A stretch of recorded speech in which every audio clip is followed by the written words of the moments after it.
야, 조용히 해봐. 야, 여기 테스트 답부터 부를게. 자, 1번. 아유, 웅성. 1번의 기억 유리. 니은의 아공이. 아공이. 유리 카스예요. 맞게. 2번의 X. 아우, 더럽게 뭐라 하는지 알지? 그 원숭이 떼들 있잖아. 그런 거 같이 시끄러워요. 그 조사모사하는 애들 있잖아.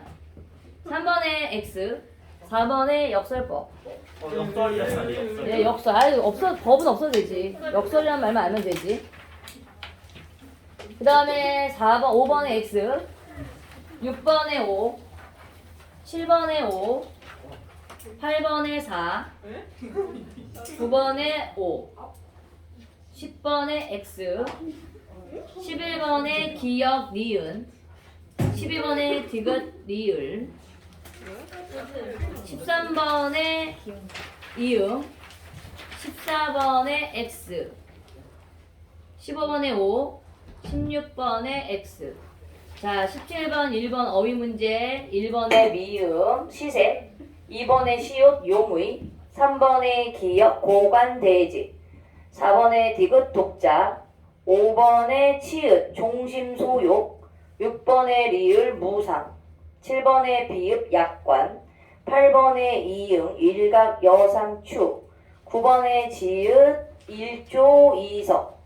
10번의 니은 노상. 자, 그 다음에 그 뒤에 나와있는 문제 있지? 1번 5번 2번 5번 3번 2번 4번 1번 5번 5번 6번 1번. 자, 얘들아, 이거 문제 이걸 어떻게 계산하냐면 스탑.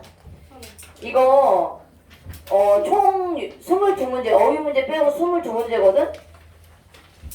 22문제인데 88점 만든 다음에 어휘 문제를 10점을 더해. 이거 10점으로 해. 그 다음에 플러스 2점 그냥 줘. 네, 4점.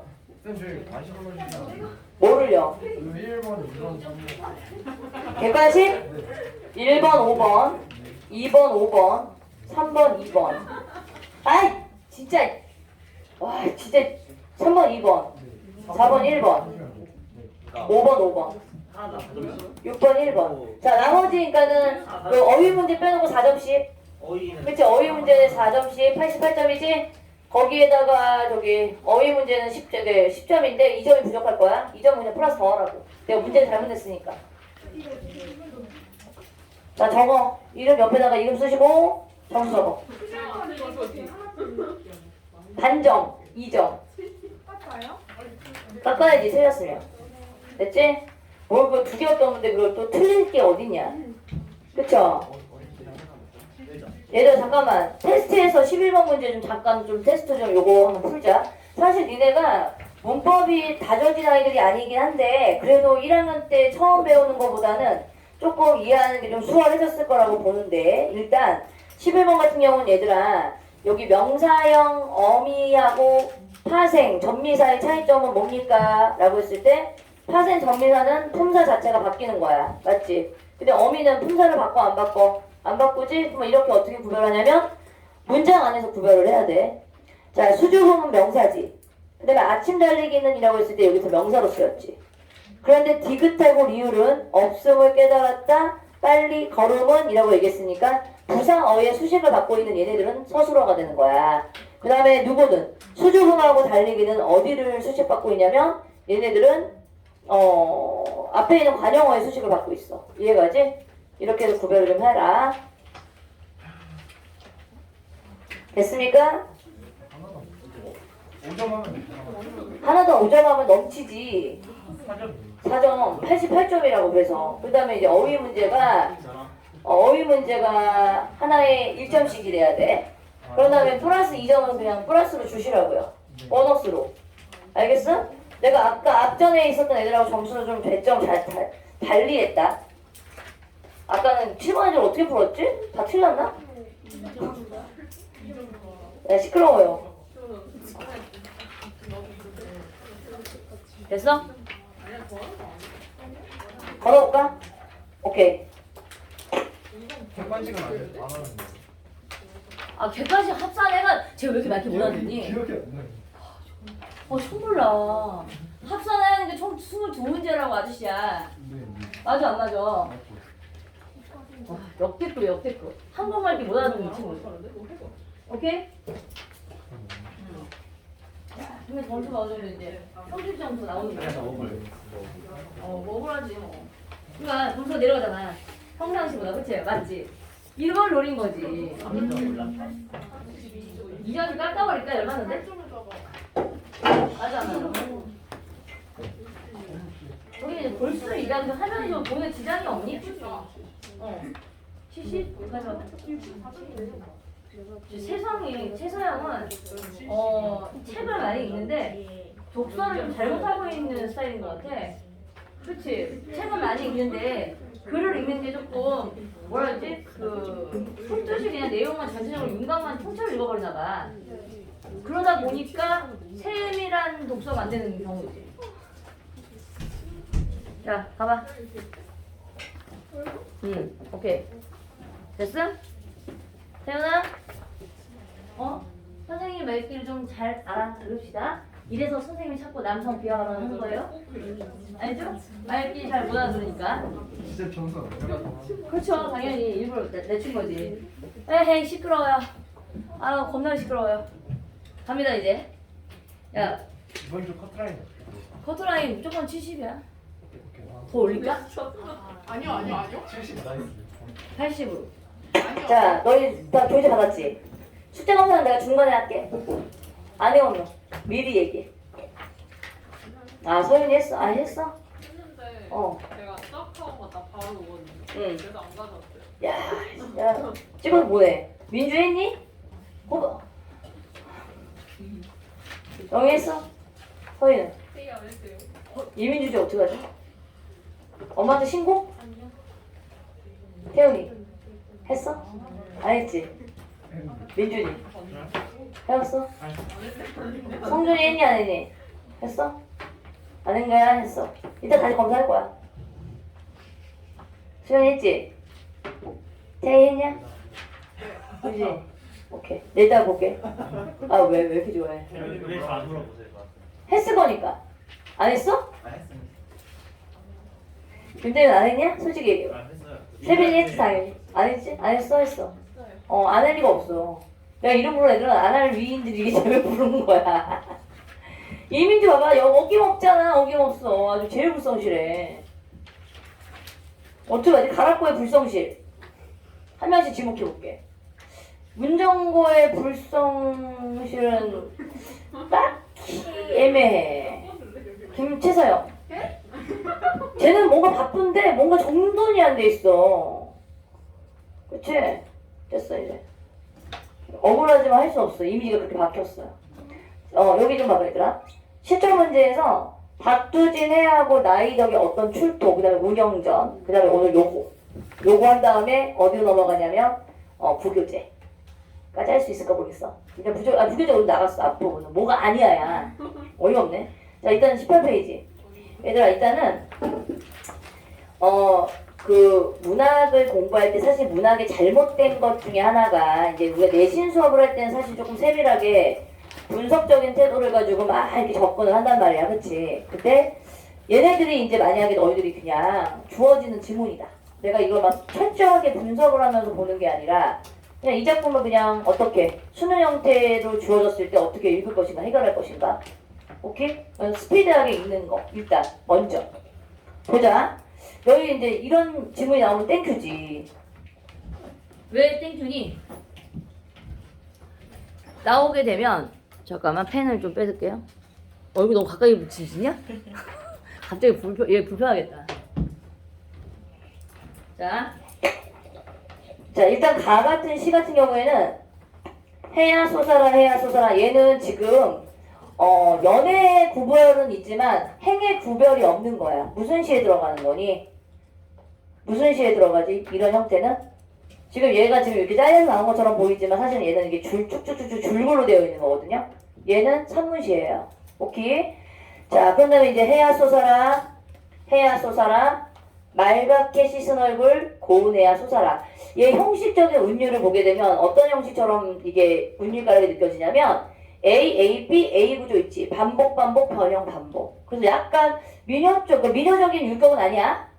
민요적인 율격은 아니지만 얘가 운율 형성을 하는 데 있어서 반복, 반복, 변형, 반복 이런 식으로 되어 있단 말이야. 그래서 해를 불러요. 해야 솟아라, 해야 솟아라. 이거 배운 적 있지? 중학교 때? 맑게 씻은 얼굴 고운해야 솟아라. 자, 일단 얼굴이란 말이 나왔어. 맑게 씻은 얼굴이라는 표현이 나왔고 해가 얼굴이 있는 요 존재로 표현을 했으니까 의인화 시켰다라는 거 보일 거야. 산 넘어 어둠을 살라먹고. 자, 얘들아, 이제 이 해가 어둠을 살라먹고 산 넘어 밤새도록 어둠을 살라먹고 어둠을 먹고서 이글이글 앳된 얼굴 고운해야 솟아라. 소망이죠. 명령형이지만 그랬으면 좋겠다라는 일종의 간절한 소망이야. 자, 그러면서 이 사람이 뭐라고 하냐면 또 반복적인 게 나오지. 달밤이 싫어 라고 얘기했어. 그러면 여기서는 해하고 달밤 당연히 대비적인 이미지를 두고 있는 소재. 달밤이 싫어. 눈물 같은 골짜기에, 자, 눈물 같은 골짜기, 이 달밤하고 연결되고 있는 이미지들이지, 얘들아. 눈물 같은 골짜기에 달밤이 싫어. 아무도 없는 뜰이라고 얘기했지. 달밤이 싫어. 라고 얘기했으니까 얘는 어떤 이미지로 연결이 됩니까? 부정적 이미지의 시어로서 연결이 되지? 자, 해야 솟아라, 고운해야. 네가 오면, 네가 사 오면 나는 청산이 좋아라. 자, 일단 청산이라는 표현을 썼어. 네가 오면 청산이 좋아라 라고 얘기했고 활활활 기슬치는 청산이 좋아라. 무슨 음성상징어 사용했고요. 읽어가면서 너희들이 찾을 수 있는 것은 다 제가 적어놔. 청산이 좋아라. 청산이 있으면 홀로라도 좋아라. 자, 자기는 혼자라도 좋대. 청산이 있으면. 그럼 이 청산이라는 공간은 긍정이야? 부정이야? 긍정적 공간이구나 라는 걸 알 수 있고, 자, 긍정적 공간이라고 얘기했는데 사슴을 따라 사슴을, 이거 왜 이거 맞춤법 틀린 거 아니고 원본에 있는 거 그대로를 수록해놨기 때문에 이렇게 맞춤법이 나온 겁니다. 자, 사슴을 따라 양주로 사슴을 따라 사슴을 만나면 사슴과 놀고. 얘들아, 그러니까 사슴을 만나면 사슴과 논대. 그 다음에 칙범을 따라 칙범을 만나면 칙범과 놀고. 자, 그럼 스탑. 사슴하고 칙범은 사실 공생할 수 있는 존재일까? 진짜 아니야? 그치? 잡혀만 먹힐 수도 있는데 얘네들이 어떻게 보면 사슴과 놀고 칙범과도 논다라는 얘기는 일종의 뭐를 의미하는 걸까요? 이 청산이란 공간에서 알아맞혀봐. 이걸 끌어낼 수 있는 거. 양육강식에 의해서 서로가 누군가를 죽이고 막 이런 공간이 아니라 서로 어우러져 놀고 있는 거지. 그럼 뭐니 얘네? 이 청산이란 공간은 뭐야? 평화와 화합의 공간이라는 걸 알 수 있겠지. 해야 솟아라. 그럼 다시 한번 해야 솟아라. 꿈이 아니라도 너를 만나면 꽃도 새도 짐승도. 자, 이거 봐봐. 이제 드디어 이 사람이 바라고 있는 그 청산의 모습이 여기서 아예 이제 언급합니다. 한 자리에 앉아라고 얘기했었어. 꽃도 새도 짐승도 한 자리에 앉는다는 것은 같이 함께 어우러져라고 얘기했으니까 이들이 가지고 있는 건 평화와 화합의 모습으로 워이 모두 불러 한 자리에 앉아 애띠고 고운 날을 누려보리라 라고 얘기했죠. 희망의 찬. 자, 중요한 포인트. 박두진이라는 이 시인은 어떤 시인으로 묶이냐면 박두진, 그 다음에 박목월, 그 다음에 누구야? 조지우. 이런 시인들은 1940년대 중반 정도에 이제 광복 전후로 등장을 하게 되는 시인들이지. 주로 이 사람들은 청록파 시인이라고 얘기해. 근데 청록파 시인들이 나오게 되면 너희가 좀 주목을 해야 되는 게 뭐냐면 광복 전의 모습 말고 광복이 된 이후에도 세상은 되게 어수선하고 어지럽지. 근데 여기에서 이제 또 다른 세계, 화합되어 있는 세계를 꿈꾸는 어떤 그런 작품들이 주로 많이 써. 근데 소재가 뭐냐면 청록파니까 이제 소재가 뭐예요? 보통 자연. 자연의 소재로 이제 화합과 자연을 소재로 해서 화합과 평화를 꿈꾸고 있는 그런 내용들을 지향하고 있다라는 거. 모든 시가 그런 건 아니고 전체적으로 그런 시들이 두드러지게 보입니다. 그래서 청록파 시인으로 묶이는 겁니다 라는 거야. 이해가지? 그러니까 이런 시 나오면 완전 땡큐지. 맞아 안 맞아? 오케이. 자, 넘어가 볼게. 자, 이 작품은 조금 약간 너희한테 생소할 수 있어. 어떤 출토거든? 출토가 뭐니? 땅에서 뭔가가 나오는 걸 출토라고 얘기하지. 주로 뭐 같은 게 출토되는 경우지? 유적지 같은 데서 뭔가 이렇게 그릇이 오래된 유물 같은 것들이 출토된다라고 쓸 때 쓰는 말인데, 자, 한번 볼까요? 약간 언뜻 보면은 좀 생소하기 때문에 되게 어렵지 않을까라고 생각하는데 그렇지 않아. 이 사람도 어떤 생활에서의 경험에서 땅을 파는데 늙은 호박 하나가 발견을 하는 거야. 가보자. 고추밭을 걷어내다가, 이건 경험이죠. 자신의 어떤 경험을 내가 고추밭을 걷어내는데 그늘에서 늙은 호박 하나를 발견했다라고 얘기해요. 늙은 호박이라는 말이 썼는데 땅에 묻혀있는 늙은 호박이야. 자, 뜻밖의 수확을 들어 올리는데, 자, 흙 속에 처박힌 달디단 그녀의 젖을 온갖 벌레들이 오골오골 빨고 있는 게 아닌가라고 얘기해. 그럼 이 늙은 호박의 어떤 이걸 먹고서 이 벌레들이 살아있었던 거야. 이해가심? 그럼 어떤 존재인지 뻔히 좀 보이지 않니? 이런 작품들 보이죠? 자연물이 어떤 이 생명체들을 어떻게 살려주는 어떤 구실을 하는 역할. 좀 더 읽어봐야지. 그러니까 소신공양이라는 말이 무슨 말이야? 자기의 몸을 갖다 소멸시켜가지고 어떤 희생을 해서 생명체를 길러내는 거 있지. 인신공양이나 이런 말들이 있는 것처럼 자신을 불태워서 공양을 위해 타닥타닥 타고 있는 불꽃 같기도 했다라고 얘기했어. 그럼 결국은 늙은 호박은 어떤 존재입니까? 희생적인 존재가 되겠죠. 누구를 살리기 위한? 이 생명들을 살리기 위해서 자기의 몸을 희생한 어떤 존재. 그래서 그 은밀한 의식을 훔쳐보다가 라는 표현을 썼어. 자, 은밀한 의식을 훔쳐보다가, 이게 은밀한 의식으로 형상화시킨 거죠. 타닥타닥 타고 있는 불꽃 같기도 했다. 그의 모습이 마치 벌레들이 모여가지고 늙은 호박 하나를 막 먹고 있는, 달라붙어가지고 만약 젖먹이는 엄마처럼. 그쵸? 그래서 뭐라고 하냐면, 나는 말라가는 고추대를 덮어주고 돌아왔다. 그래서 마지막에 뭐라고 하냐면, 가을가리 하려고 밭에 다시 가보니 호박은 온데간데 없대요. 어떻게 됐을까요? 완전 소멸됐겠지? 불꽃도 흙 속에 잦아든 지 오래다. 자세히 들여다보니 그녀는 젖을 다 비우고, 자, 마치 근데 호박을 생명이 있는 존재처럼 표현됐잖아. 어미처럼, 벌레들을 먹인 어미처럼. 그녀는 젖을 다 비우고 잘 마른 종지차처럼 땅에 엎드려 있는 게 아닌가라고 얘기했으니까, 벌레들에게 어떻게 보면 이건 선생님 당한 거 아닙니까? 이런 의미가 아니라 그들의 생명을 살리면서 자기의 몸을 희생된 모습을 여기서 발견을 한 거야. 자, 스스로 죽음을 덮고 있는, 그래서 뭐라고 하냐면 이 관뚜껑이라고 얘기했잖아. 그럼 이거는 이제 호박이 스스로 이제 말라비틀어져 있는 모습을 스스로 죽음을 덮고 있는 관뚜껑을 나는 조심스럽게 들어 올렸다. 그래서 뭐래? 자, 그래서 뭐라고 하는지 알아, 이거? 사리가 뭐야? 어디서 나오는 게 보통 사리지?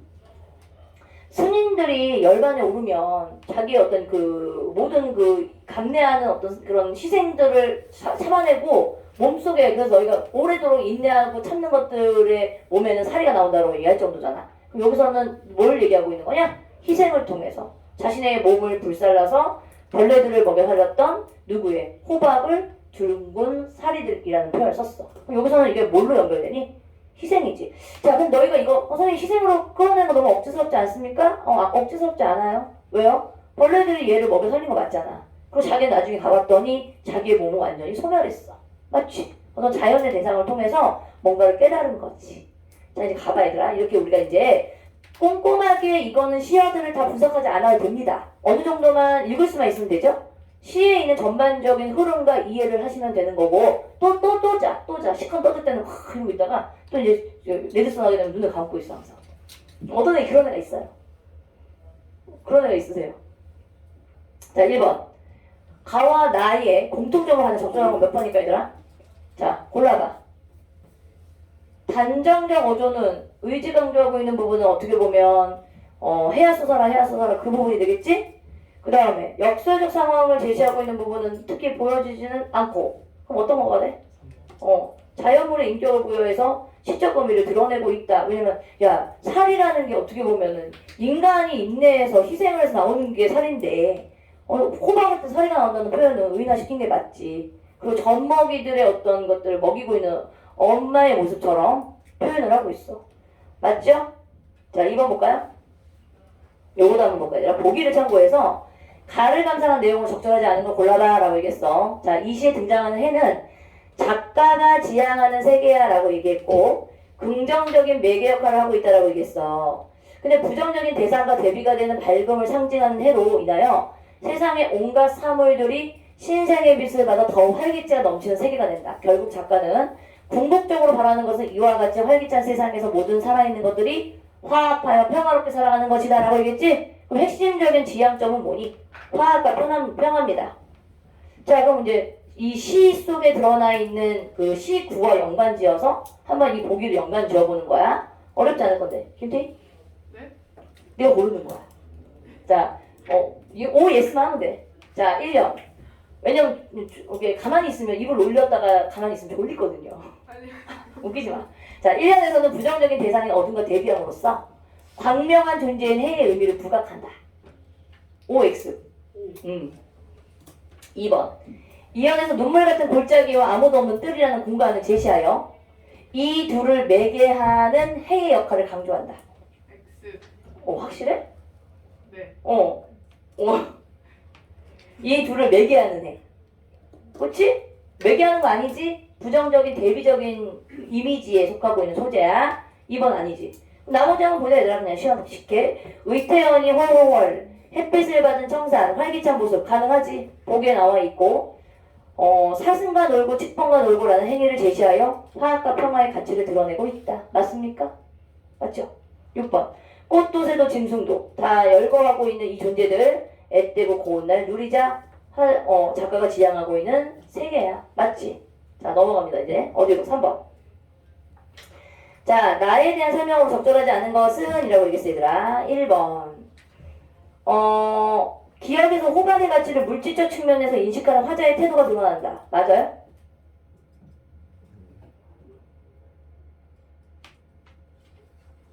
갑자기 침묵. 맞아? 물질적 측면에서 인식하는 화자의 태도가 드러나. 처음에 기억이 뭐야? 그렇지. 처음에는 뜻밖의 수학이라고 얘기했으면 땡겨가는데 그때까지는 그렇게 생각을 했어. 아직까지 이 사람이 어떤 그 벌레들의 젖을 먹이는 대상으로 인식하지 않았을 때지. 맞죠?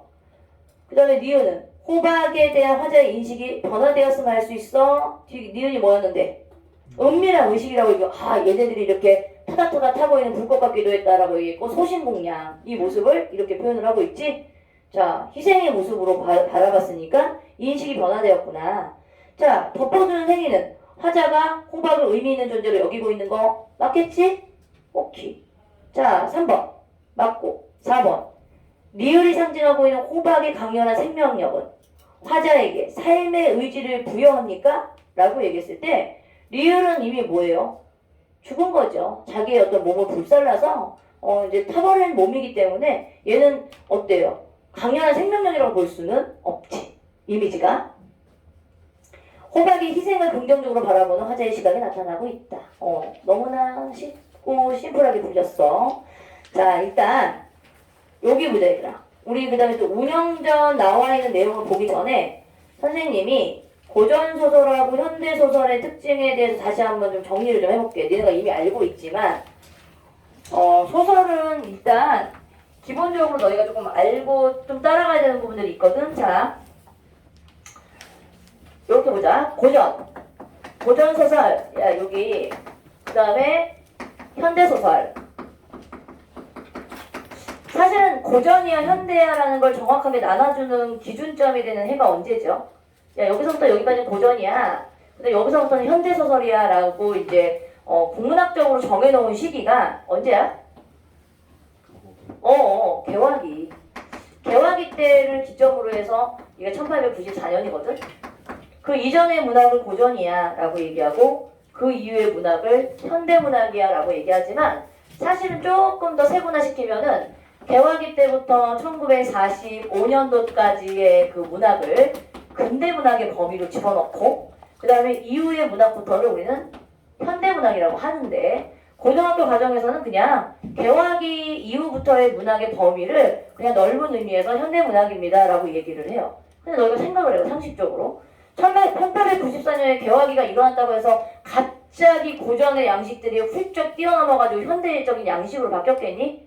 아니겠지. 여기를 넘어가는 사이에 뭐가 있겠어? 고전과 현대를 넘어가고 있는 다리 역할을 하는 과도기적인 그런 과정이 분명히 있을 거야. 뭐든지 그래 얘들아. 과도기가 분명히 있지요? 니네들이 지금도 가독이지요? 아직 성인이 된 게 아니니까. 가독이. 평생 가독이. 오케이. 평생 철이 안 들어. 그래서 우리가 고전소설하고 현대소설을 나눌 때는 기본적으로 이렇게 보는 거야. 자, 주제, 구성, 문체. 자, 주제, 구성, 문체는 소설의 요소잖아. 소설이 가지고 있는 기본적인 요소고, 그 다음에 이제 구성 요소에 해당하고 있는 인물, 사건, 배경. 요런 식으로 이루어져 있어. 자, 근데 이제 보통 보자, 얘들아. 고전소설에 등장하고 있는 주제의식은 대체로 어떻게 끝나고 있는, 어떤 주제의식을 가지고 있는 게 대체로 많니? 오케이. 권선징악적이다. 그 다음에 우리가 이제 어렸을 때는 고전소설에서 보여주고 있는 이런 주인공들의 삶들은 대부분이 어떻게 끝나는 게 많냐면 행복한 결말. 그런데 알아둬야 될 게 있어. 이런 권선징악적이고 행복한 결말을 가지고 있지만 때에 따라서 일부의 고전소설에서는 비극성이 나타나고 있는 작품들도 있어. 이제는 그런 예외성을 가지고 있는 작품들을 조금 기억해둘 필요가 있겠지? 근데 이제 예외적으로 봤을 때 해피엔딩이 아니라 운영전 같은 경우에서도 결국은 사랑이 이루어지지 않은 주인공들의 이야기와 그 다음에 뭐 이생규장전이라든가 그 다음에 뭐 만복사 저포기 같은 것들 있지? 이런 것들은 주인공들의 사랑이 결국은 이제 이승에서의 사랑이 완벽하게 이루어지지 못해요. 그래서 얘네들은 행복한 결말이 아니라 조금 비극성을 나타내고 있는 작품들이다라는 거에서 조금 예외성을 가지고 있어. 그러니까 이런 몇 가지의 작품들을 좀 기억해주면 돼. 이해가심? 자, 근데 이제 현대소설은 어떠니? 보통 얘들아. 보통 행복한 결말이고 이게 현대소설은 주제의 의식이 한 가지로만 이게 응축되는 게 아니라 다양합니다. 여러 가지의 어떤 주제의식, 뭐 사회구조에 대한 모순이든 그 다음에 뭐 한 개인의 욕망이든 여러 가지의 주제의식을 담고 있기 때문에 고전소설에 비해서는 굉장히 어떠냐면 폭넓은 주제의식을 가지고 있는 작품들이 다양하단 말이야. 자, 넘어가시면 돼. 자, 이제 구성 되게 중요하거든. 이제 구성은 이야기의 틀이야. 근데 일반적인 이런 이야기들의 그 구성은 대체로 어떤 구성이냐면 평면적 구성이죠. 평면적이라는 것은 되게 심플해요. 평면적 구성을 띠고 있고 대체로 일대기적 구성을 가지고 있거든. 그러니까 인물의 순서, 태어나서 죽을 때까지 어떤 시간적 순서로 되어 있으니까 평면적 구성이야, 일대기적인 구성이야, 그 다음에 또 다른 표현으로 얘기하면 순행적 구성으로 나타나고 있어. 근데 때에 따라서 또 이제 예외적인 작품들이 좀 몇 가지가 또 있어요. 자, 요런 작품들은 시간 순차 말고 고전 소설에서 조금 더 자주 보이는 등장하게 되는 이야기의 구성의 방식이 요런 형태로 되어 있는 거 있지, 얘들아? 이거 무슨 형태지? 오케이. 내부의 이야기에서 이제 내부의 이야기로 들어간다거나 아니면 액자식 구성이라고 얘기하는데 이 액자식 구성의 방식이 주로 어떤 식으로 나타나냐면 현실, 꿈, 현실 요러한 어떤 환몽 구조를 가지고 있는 작품들이 조금 많아. 오케이? 근데 이제 중요한 포인트. 자, 이게 환몽 구조라고 얘기하거든, 이게 얘들아. 근데 환몽 구조인데 이 환몽 구조를 가지고 있는 이야기 중에서는 두 가지 요소가 있어요. 하나는 뭐가 있냐면 몽자류 소설이 있고 몽유록 소설이 있어, 얘들아. 근데 몽자류 소설하고 몽유록이 꿈을 매개로 해서 이야기가 전개되는 공통점을 가지고 있지만 좀 이야기의 주제의식이 좀 다르거든. 자, 몽자류 소설의 대표적인 작품 제목 알고 있는 친구. 아는 친구. 재민이? 몽자류 소설. 꿈을 매개로 해가지고 막 뭔가 깨달게 되는 이야기 아주 유명한 거 하나 있지? 네. 뭐야? 내 대답을 하지 말고 제목을 얘기하시는 거예요. 있잖아요 그거. 그게 뭔데요? 저희 이번 그 시험 범위였던 거 아니에요? 아니에요. 너 오늘 이번에 시험 보면 본 게 뭐였는데? 그 있잖아요 막 그게 뭔데? 꿈에서 왕이랑 대화하고 막. 꿈에서 원생몽유록? 원생몽유록 말고 내가 얘기하는 거 몽자류 소설의 대표작. 뭐로? 구운몽. 구운몽 알지? 근데 구운몽의 특징은 뭐냐면 얘들아, 자, 그 현실 꿈 현실이잖아. 근데 현실 꿈 현실이 이야기가 약간 개별적으로 독립적으로 분리가 돼. 무슨 말이냐면 현실에서 있는 인물하고 꿈에 있는 이야기가 사실은 엄격히 구별이 돼요. 원래는 구운몽에서는 이 현실 속에서의 인물이 불도저의 길을 걷고 있었던 성진이었거든. 근데 성진이가 누구 팔선녀를 본 다음에 이제 인간의 욕망이 눈을 뜬 거야. 나 이제 이렇게 살기 싫다. 돈 안 닦고서 이렇게 머리 깎아주고 살고 싶지 않다. 인간에 대한 욕망을 품으면서 이 사람이 이제 어떻게 보면 이제 성진이면 천상계의 인물이었겠지? 그 인물이 이제 쫓겨나게 되는 거야. 어디로? 인간 세상으로 쫓겨나.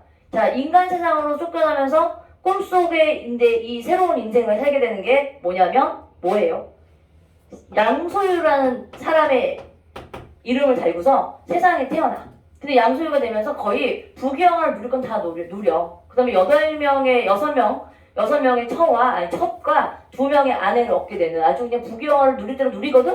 근데 어느 순간 이 사람이 깨닫기 시작하는 거야. 아, 이렇게 살아도 평생 영원히 살 수가 없는구나. 라는 걸 깨우치게 되면서 다시 어디로 가게 되는 거죠?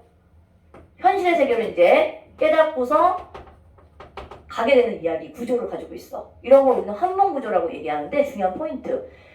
이런 환몽구조로 되어 있는 이런 몽자르 소설 같은 경우에는 현실의 이야기의 주인공의 삶과 꿈에 있는 이야기의 주인공의 삶이 독립적인 이야기처럼 보여. 그런데 결국은 뭐에 대한 깨달음으로 가냐면 야, 인생이라는 거는 무상한 거야. 그치? 그래서 일장춘몽에 불과해. 우리가 꾸고 있는 꿈이 현실인지 현실이 꿈인지 구별하는 건 의미가 없어. 약간 주제의식이 어떠냐면 인생 무상과 같은 이런 주제를 의식으로 흐르게 돼요. 이해가시죠? 그래서 약간 이런 꿈들은 대부분이 이제 인간 세상의 허무함을 느끼는 주인공들이 나와. 근데 이제 몽유록은 뭐냐면 우리 옛날 이야기 같은 거 보게 되면 이 사람이 어느 날 갑자기 잠이 들었는데 꿈에서 누군가를 만나요. 그런 다음에 꿈에서 만난 사람들하고 이야기도 나누고 어떤 사건의 어떤 전말도 듣게 되고 하면서 이 사람이 또 다시 꿈에서 깨요. 어때? 이야기가 현실과 꿈과 분리가 돼, 안 분리가 돼? 분리가 되는 게 아니라 같은 인물이 등장을 하게 되는 거야. 자, 그러면서 이제 몽유록 같은 경우에는 결국은 현실과 꿈이 그렇게 같은 주인공이 내부의 같은 인물이 내부의 이야기로 들어가는 구조. 둘 다 액자식이긴 하지만 이런 식의 구성이 조금 차이점이 있다. 그래서 이 사람들의 그 몽유록 같은 경우에는 인생 무상이라는 전체적인 주제관이라기보다는 단편적인 어떤 교훈이라든가 깨달음 같은 것들 있지. 그냥 내가 어떤 것들에 대한 일부의 이야기, 꿈속의 이야기 자체만 주제의식으로 가는 경우가 대다수예요. 무슨 말인지 알겠지? 근데 왜 얘 같은 경우는 현실과 꿈의 이야기가 구별이 없잖아. 이게 결국은 주제의식 자체가 다 묶이잖아. 근데 몽유록은 꿈에 있는 이야기에서만 어떤 중심적인 주제를 이끌어내게 돼. 이런 게 차이점이 있습니다. 자, 이게 이제 그 고전소설의 일반적인 구성이라고 하면 현대소설은 어떠냐? 대체로 어떠냐면 굉장히 다양하지만 주로 입체적 구성이에요. 그래서 너희가 현대소설은 조금 구성면이 조금 어려울 수가 있는 게 과거, 현재를 지난번에 많이 읽었지. 과거, 현재가 뚜렷하게 구별되지 않으면서도 계속 왔다리 갔다리 하는 교차식 구성도 되게 많아. 우리는 이러한 구성 방식을 입체적 구성이라고도 얘기하고 역순행적 구성이라고도 얘기해. 근데 요즘 구성의 방식이 굉장히 다양하지. 복잡한 것도 되게 많아. 이해가니까? 연작 소설의 구성 방식도 있고요. 자, 기억하십시오. 근데 우리 제일 중요한 게 고전 소설이야 현대 소설이야를 구별짓고 있는 가장 중요한 포인트가 얘거든. 이 문체적 요소 때문에 사실은 현대와 고전이라는 양식을 나누게 되는데, 자, 스탑. 문체가 보통 얘들아, 고전 소설의 문체는 어떤 문체를 사용하고 있지?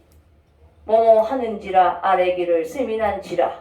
그쵸? 아까 운율감도 느껴지는 그런 문체들을 사용하고 있기 때문에 우리가 평상시에 사용하고 있는 그런 어투가 아니지. 그래서 문장에서만 보는 특이한 문체입니다. 그래서 우리 그런 문체를 뭐라고 하죠?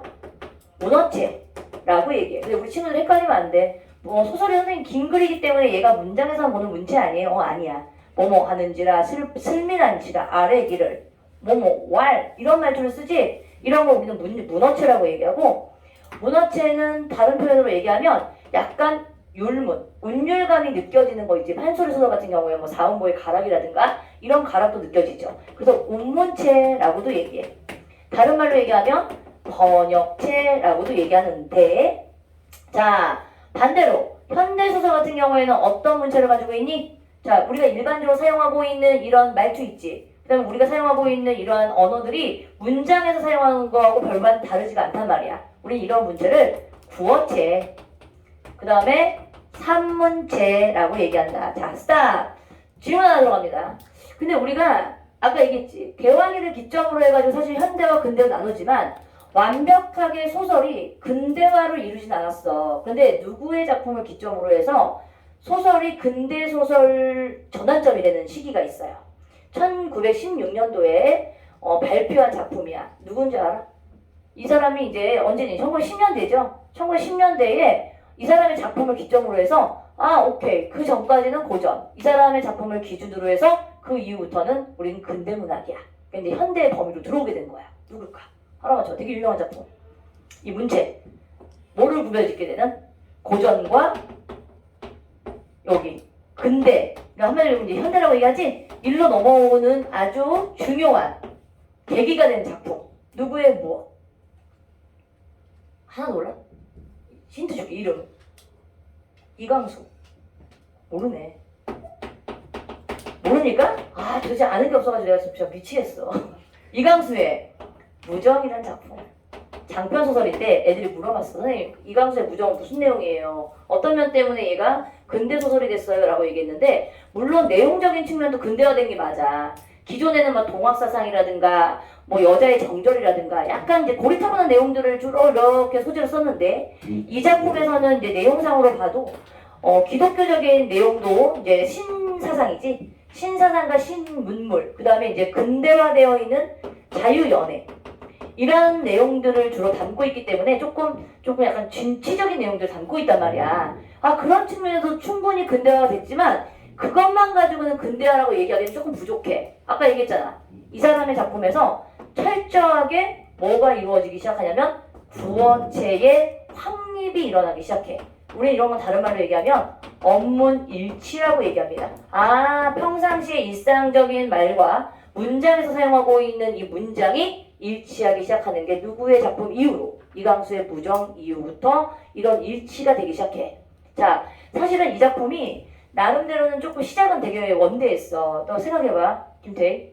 사랑 이야기에서 시작을 했단 말이야. 그럼 사랑 이야기로 시작했으면 끝까지 무슨 이야기로 매듭을 져야 되니?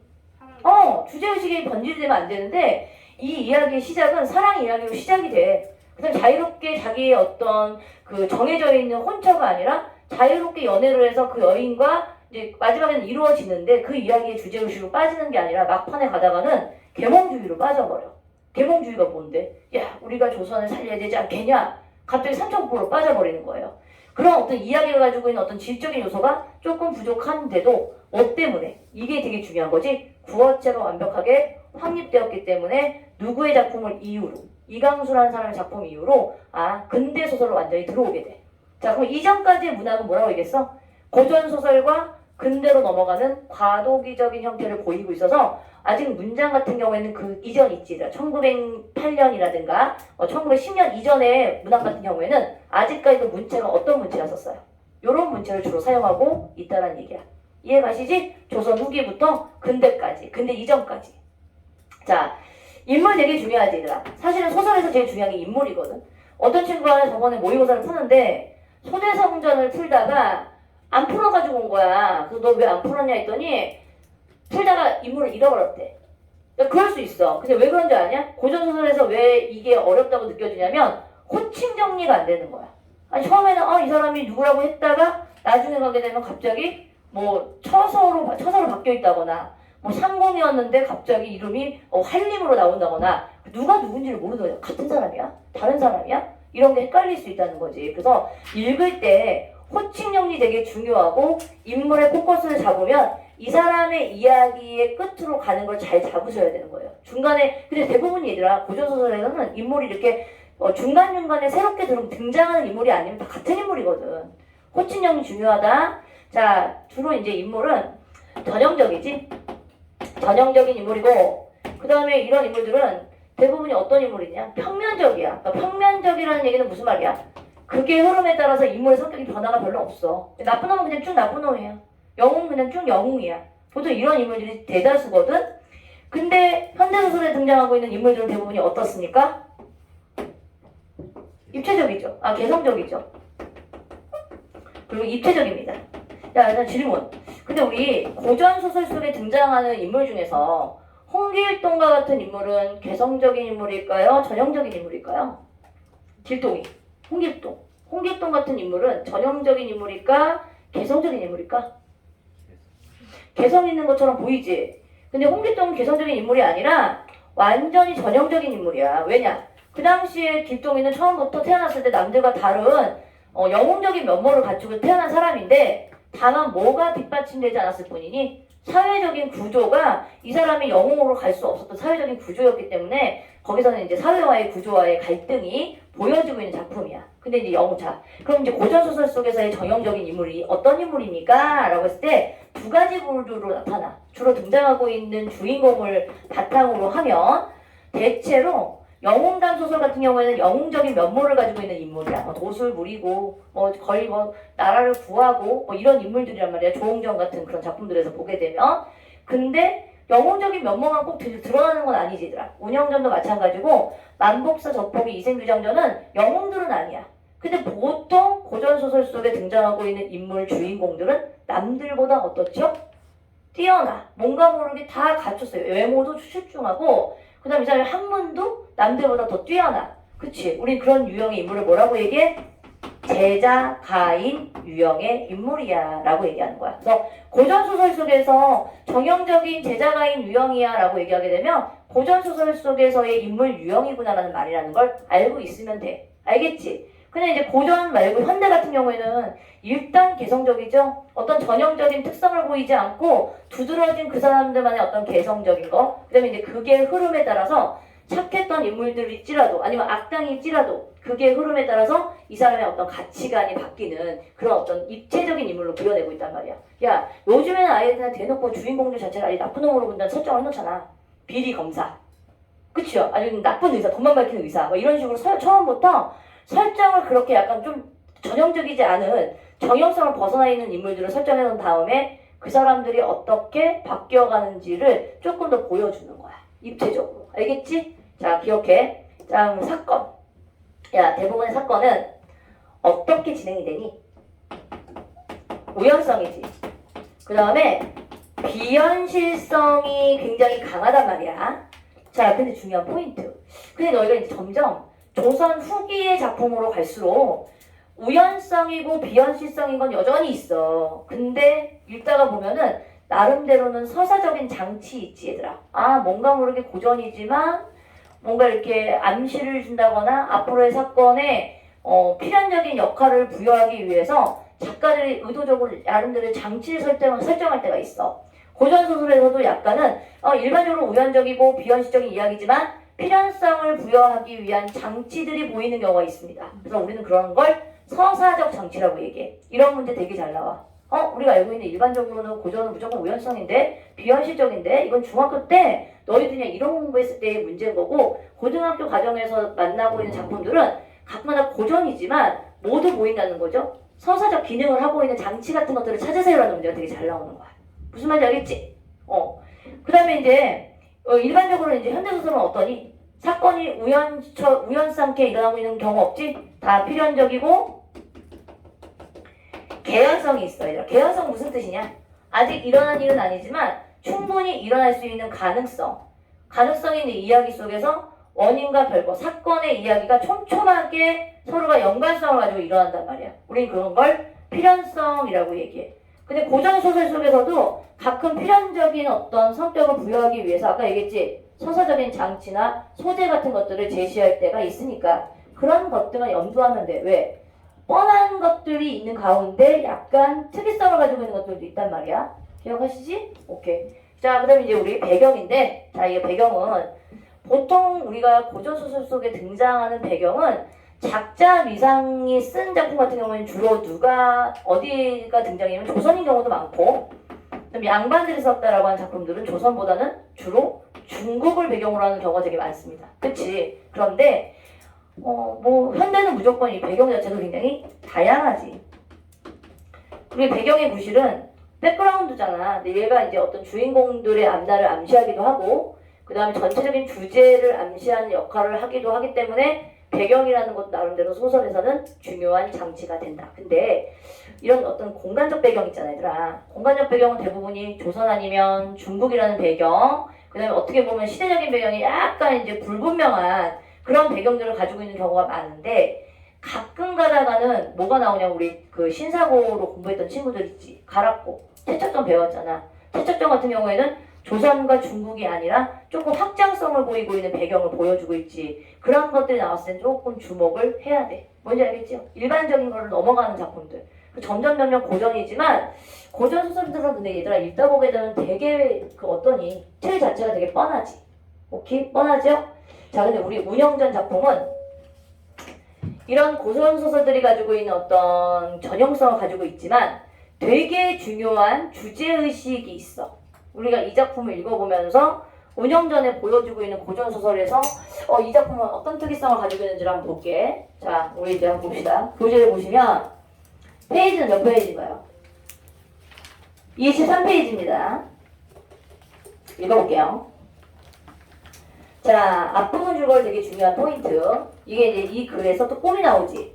자, 그럼 뻔해. 자, 선비 유영이라는 인물이 꿈을 꿔요. 그러면 유영이라는 인물이 외부에 나와 있는 인물이고, 유영.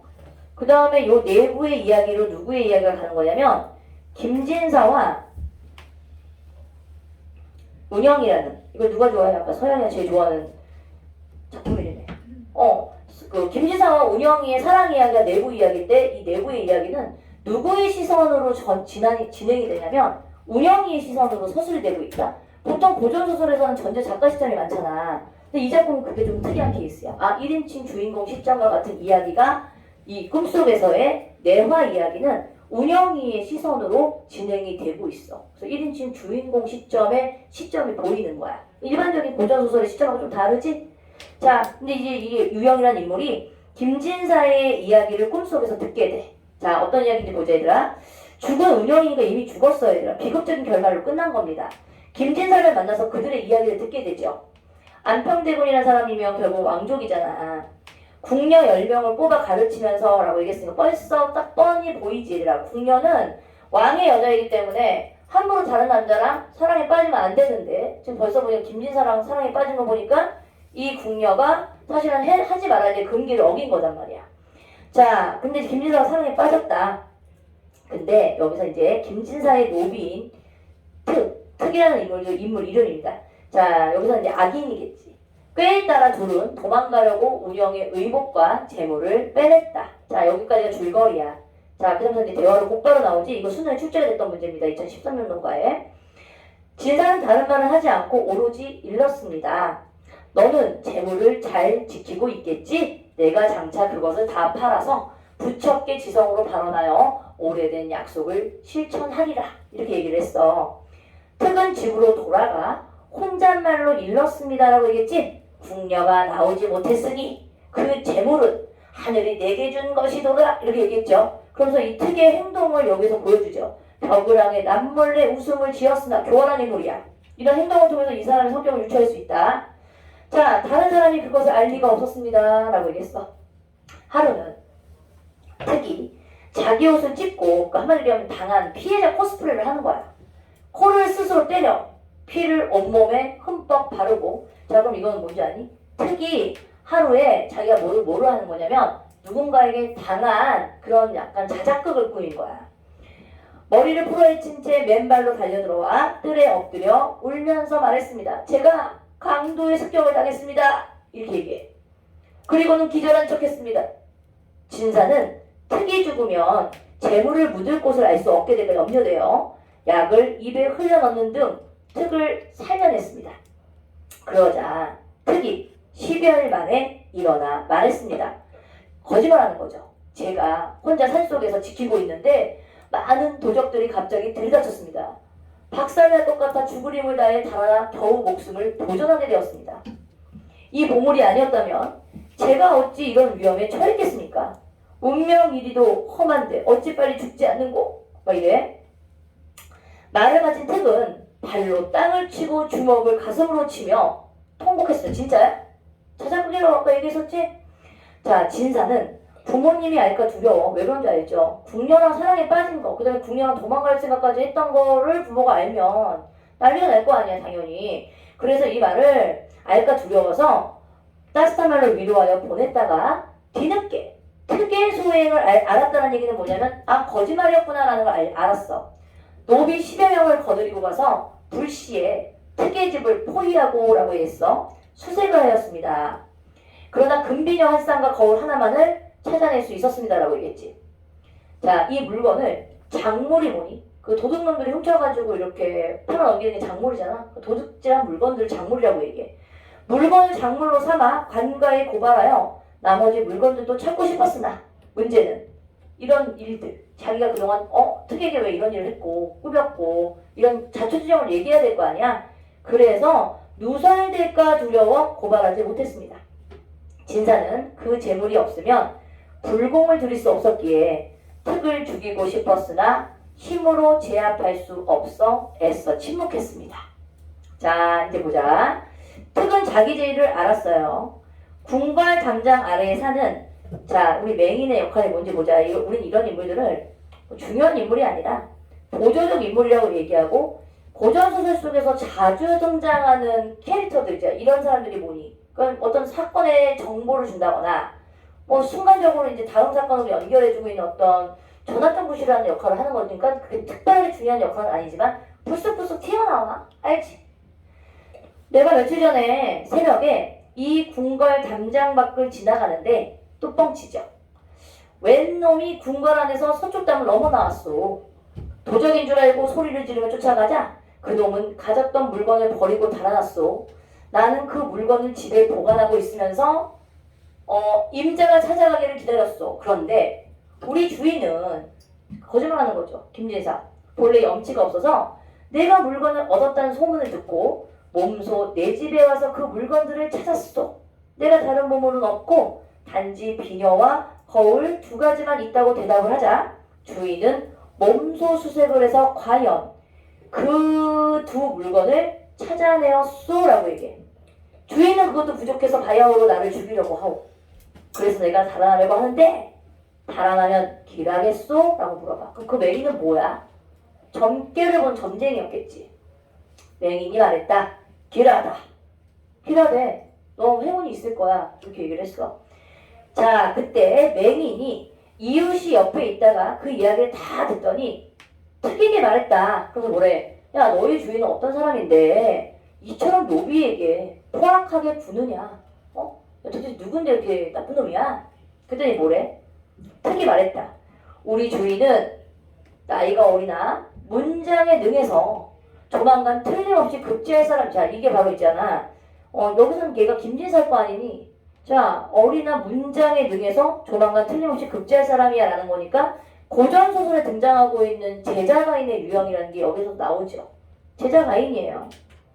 얘 남들보다 되게 뛰어난 애야. 근데 발술길에 올라 조정에 섰을 때 마음 씀씀이가 어떠할지 알 수 있을 것입니다. 이런 말들이 전파되어 궁중으로 들어가 대군에게 알려지게 되었습니다. 대군은 크게 화가 나서 남궁 사람들에게 서궁을 수색하게 하니 제 의복과 보화가 하나도 없었습니다. 대군은 서궁의 궁녀 5사람을 붙잡아 뜰 가운데 세우고 눈앞에 형장을 엄히 갖춘 다음 명령하였습니다. 자, 근데 중요한 게 뭐냐니? 이런 말들이 결국은 그 특의 사건 때문에 어디까지 간 거야? 궁중에 있는 대군의 뒷까지 들어가서 그 궁녀 5명을 이제 벌하려고 이제 불러들인 거야. 여기 시험 문제 되게 잘 나온다. 어떤 부분이 되게 잘 나오냐면 얘네들이 말하고 있는 말하기 방법 있지. 어떤 식으로 말하고 있는지를 물어보는 문제가 잘 나옵니다.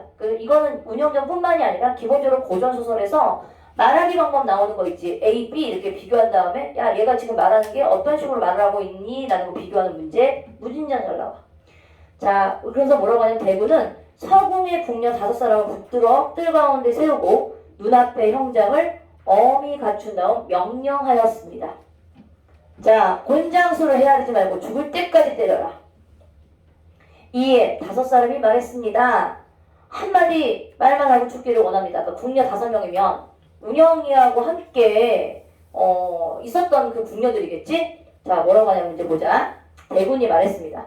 그래, 무슨 말이든지 간에 그간의 사정을 다 털어놓도록 해라.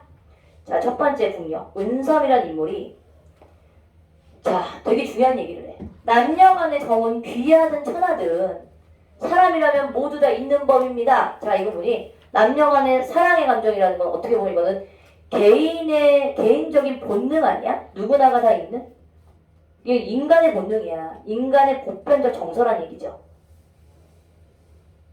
나만 그런 게 아니라 모든 인간은 이런 마음을 가지고 있는 게 정상이야. 자, 한 번 깊은 궁에 갇혀서 홀로 지내니라고 얘기했고 꽃을 보면 눈물 흘리고 달을 대하여 슬퍼했지요. 매실을 꾀꼬리에게 던져 쌍쌍이 날지 못하게 하고 발을 쳐서 제비가 쌍쌍이 깃들지 못하게 함은 부러움과 질투심 때문이었습니다. 얘들아, 부러움하고 질투심이라는 건 바로 뭐예요? 인간이 가지고 있는 본능적 감정이란 말이야. 당연한 거 아니야? 쟤네들은 저렇게 짝을 이루면서 다정다감한데 나는 이렇게 궁궐에서 이렇게 독수공방하고 지내야 되고 평생 결혼도 못하고 왕의 뭐 성운을 입을지도 모르는 그 인생을 살아야 되는 게 솔직히 말해서 인간적 욕망은 아니지 않니? 이런 얘기를 하는 거야. 그러면서 이제 뭐냐면 이거 되게 중요한 포인트.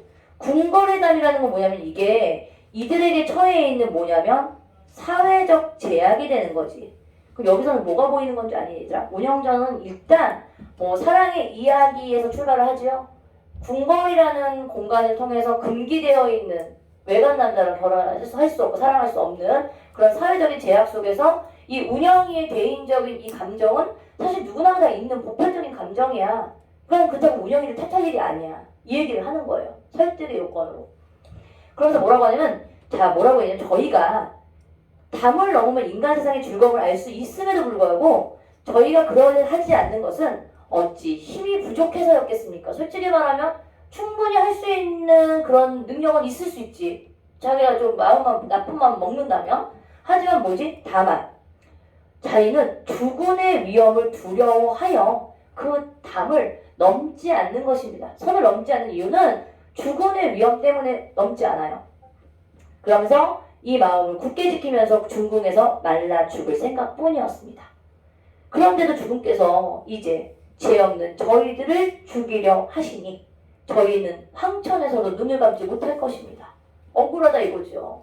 야, 사람이 어떤 대상을 봤을 때 사랑하는 감정 느끼고 슬픈 감정 느끼고 질투하고 시기하는 감정은 인간이 가지고 있는 본능적 감정인데 이런 감정 품었다고 우리를 죽이는 건 너무 이건 아닌 거 아니야? 뭐 이렇게 얘기하는 거지.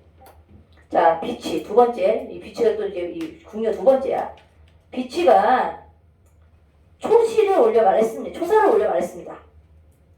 자, 그럼 뭐라고 하죠? 주공께서 보살펴 주신 은혜는 신보 산보다 높고 바다보다 깊은지라 저희들은 감동하고 두려워하며라고 했으니까 이제 은혜에 감사합니다라는 말을 먼저 하는 거죠. 예의 있게. 주군의 은혜에 넓은 은혜에 감사합니다. 오로지 글짓기에 거문고 연주만을 일삼을 뿐이었습니다. 이제 씻지 못할 악명이 서공에 미쳤으니 사는 것이 죽는 것만 못하게 되었습니다. 잠깐만 기다려. 조금만 있어. 이해가시지? 오케이. 자, 그럼 여기 문제 보세요. 자, 각자 문제를 조금 잠깐 보세요. 얘들아, 문제 별로 어렵지 않으니까. 잠깐 제가 좀 봐줄게. 졸지 마시고.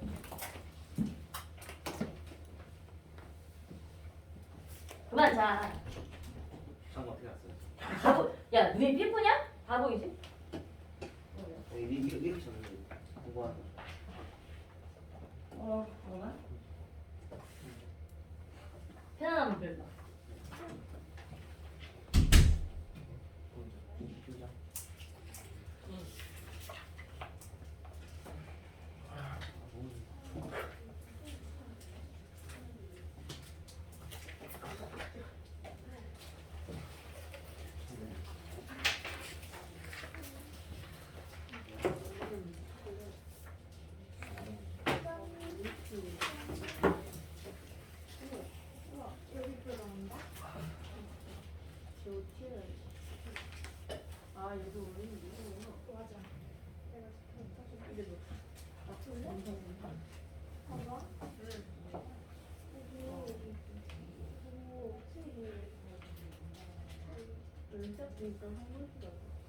이거 무슨 말인지 알겠어? 일본은 아예 변하지 않는 커피숍. 진짜? 이거 코난도 있다니까? 그런 게 어딨어? 이거 명대사에서 이거 이거 딱 보여? 저기 땡큐. 이거 스리랑카 아니야? 아니 진짜 이거 어떻게 알려? 얼굴이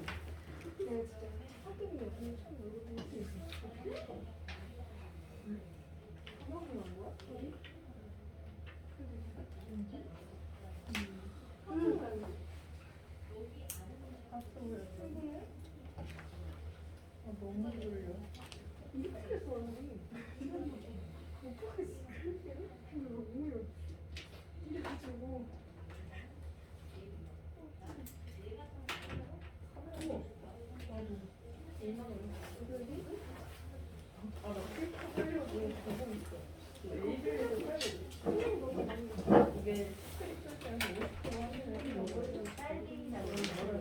못 보겠어. 근데 너무 이렇게 주고.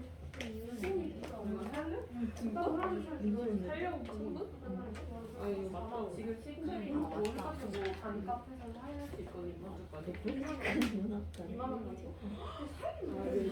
나 이거 하려고 잠깐만에 잡았는데. 안정선 이렇게 하는 거야. 유튜브에서 막 사장이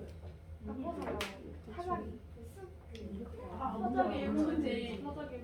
기사에 하려고 나 나 민트 살 거야. 링크 좀 보내줘. 이게 나 이런 거 필름 카메라. 시간 그렇게 헷갈렸어요. 근데 왜 여기 연보라 그거야. 연보 아니던데?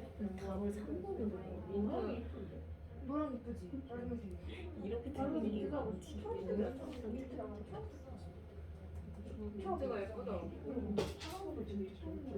이렇게 안 예뻐? 파랑 왜 예쁘다. 아니 이게 당근? 아 아니고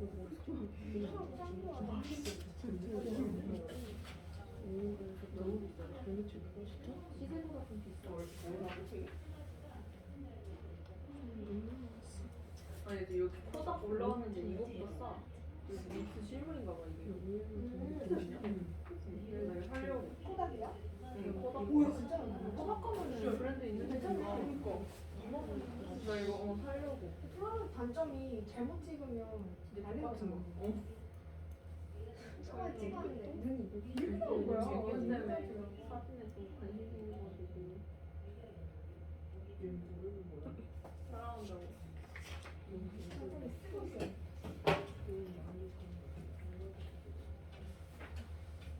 아 아까 이거 보이냐? 이거 하루 안 보이는데. 나 이거 알아. 이거 알아. 알아. 4원을 이거를 떡이 이거 하이트. 그러니까 말고 목소리 이렇게 몰라. 외우는 아니 이미영이 애니 같은 거 별로 안 이거 한번 보면 너무 좋아. 나 필터가 아니야. 이게 중국에 진짜 싫어. 별로 안 봤네.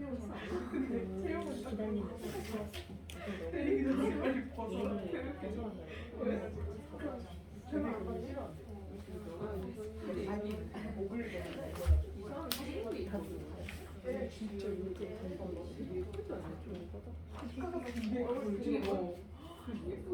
근데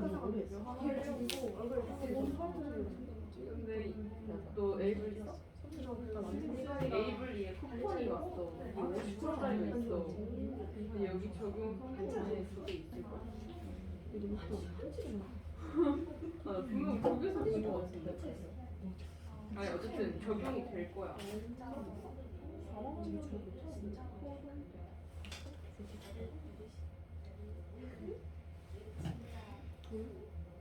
잠만 올라지네. 이게 그거야.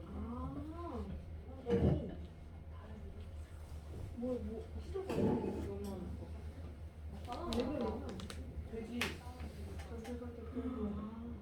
죽여. 근데 나는 될 거야. 돼. 됐어. 그지 설마 되지. 내가 엄마한테 이거 생각을 했거든. 일이 맞았는데.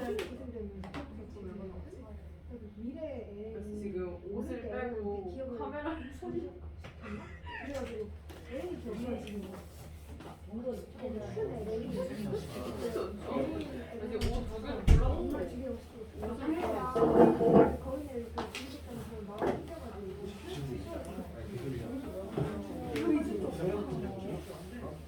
아니 근데 내가 하는 거니까 갔다 와 시원해. 그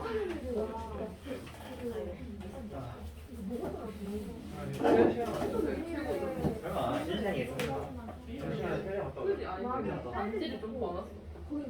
그냥 잘. 이제 반지 이런 거.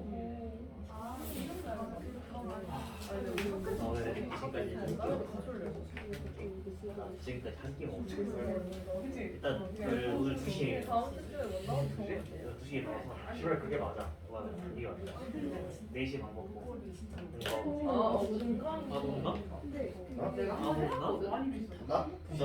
나 근데 우리 친구 뭐라 안 하죠? 전주에서 2시에 나오면 일단 집에 하고 있어. 공사하고 가고 운동 가고 하고 얼마 나오고 근데 이게 꼴이네. 이니셜 이런 거 할 수가 있어.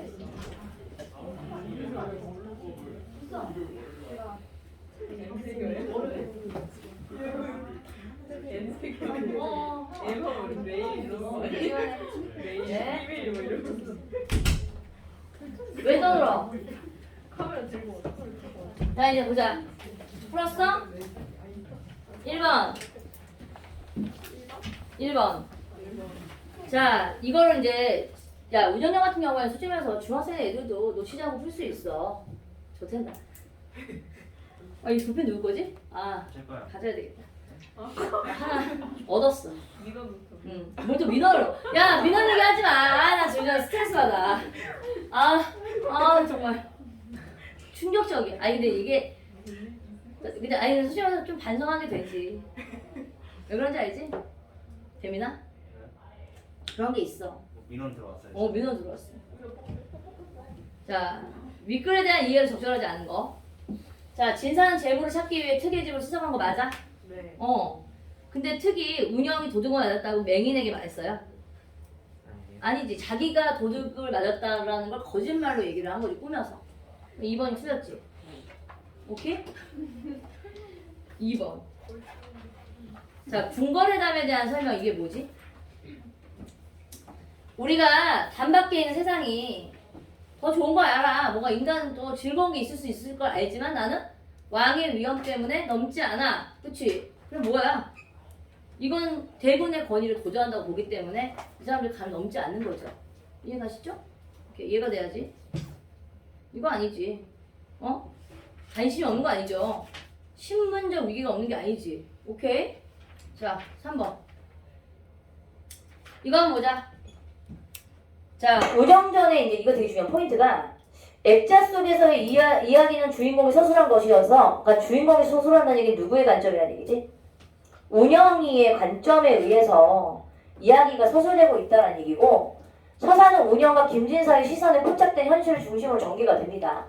그러다 보니 예컨대 운영을 포함한 국년을 억압하는 대군은 그들에게 베푼 은혜로 인해 악인으로 단정되지 않는 반면 한마디로 대군 나름대로는 밀착되게 이들과 어떻게 보면 관계, 유대관계들이 형성되었던 인물이기 때문에 악인은 아니야. 근데 반면에 음모를 꾸민 특은 완전히 강교하고 강교한 악인으로 부각되죠. 자, 이런 인물들의 개입으로 인해 금지된 사랑을 하는 주인공이 위기도 여느 고전소설과 달리 현실적 긴장감을 띠게 됩니다. 라고 얘기했어. 왜? 관점이 누구의? 1인칭 주인공 시점의 관점으로 사실은 진행되고 있기 때문에 자, 이로써 소설의 현실 문제를 보다 좀 더 첨예하다는 표현을 썼는데 좀 더 아주 치밀하게 증폭되면서 일어나는 거다. 갈등의 구조가. 더 흥미로운 거야. 어떻게 보면. 전체 작가 시점으로 이루어지게 된 모든 걸 이 사람이 이렇게 심적으로 통과하고 있기 때문에 그런 긴장감이라든가 이런 것들이 조금 덜할 수 있잖아. 근데 이제 여기서 누구의 관점만 드러나는 거지? 운영의 관점에서 이야기가 서술이기 때문에 좀 더 이런 특징을 보이고 있다라고 설명을 했어. 자, 운영도 대본을 배신했지만 특이의 배신만이 부각되는 것은 운영이가 서술자이기 때문에 맞는 거지. 예를 들어 나쁜 놈을 생각하는 거 맞죠? 달아나면 길할 것이라고 말한 맹인의 태도 때문에 주인공의 금지된 사랑의 위기에 처하게 됩니까? 아까 얘기했지만 맹인은 그냥 보조적인 인물이기 때문에 이 이야기에 그렇게 크게 미치는 인물은 아니야. 알겠니? 이런 거 주의해. 자, 그 다음에 특이 남몰래 웃음을 지었다는 진술에서 그의 강교한 성격이 서술자의 의도가 느껴지는 거 맞지? 아, 얘를 되게 나쁜 놈으로 생각하고 있구나. 그 다음에 이건 누구의 관점? 운영의 관점이 좀 더 실려있는 거지. 자, 국년으로 박해한 대군이 악인으로 단정되지 않는 까닭이 자, 대군의 은혜를 인정하는 비추의 대사에서도 드러나 있습니다. 그쵸? 저와 같은 하늘과 같은 은혜 뭐 이런 거 얘기했어. 자, 근데 우리 궁녀들에게 내려진 금기를 부당하다고 느끼면서도 지킬 수밖에 없었던 은사의 말이라는 게 현실의 문제가 한마디로 하면 사회적인 구조와 개인적 욕망 사이의 갈등. 그래서 이런 게 좀 더 갈등의 구조가 증폭이 되는 거야. 뭔지 알겠어, 얘들아? 야, 이게 어떻게 보면 요즘 같아서는 이게 무슨 금기사항이야. 그치? 너 위험한 말 하면 안 되겠지? 아니, 뭐, 금기된 상황이 아니잖아. 근데 사실은 여기서 이제 이 당시에는 그런 사회적인 구조를 가지고 있었기 때문에 개인적으로 이런 욕망을 가지고 있는 것 자체를 부정당하는 시대 아니었어. 맞아, 안 맞아? 지금은 어때요? 사회적인 구조보다 내 감정이 더 중요한 시점에 있는 시기이기 때문에 너희들은 아마 그래도 내가 제일 소중해 이렇게 생각할 거야. 그래서 이상한 짓도 많이 하는 거죠. 배우자가 인사하는데 막 바람 피우고 막 이런 거. 사실 그런 것들이 개인적인 어떤 자기 욕망을 더 중요하게 생각했기 때문에 일어나는 거죠. 사회적인 어떤 그 구속감 약속보다는. 자, 이제 수능에서는 이런 문제 안 나옵니다. 옛날 거기 때문에 나왔던 거죠. 그러니까 목숨이 굉장히 위태로운 상황이었다는 거지. 뭐예요? 명제경과. 됐음? 응. 어떤 애들 뭐 1번하고 2번 헷갈리는데 내우 외환하고는 헷갈리는 문제가 아니지. 됐음? 자, 여기까지 하시고 쉬는 시간 없어도 이거 하루 졸아가지고 계속 졸게 만들 거야. 네? 계속 졸게 만들 거라고. 진짜 없어요. 아까 했잖아 잠깐.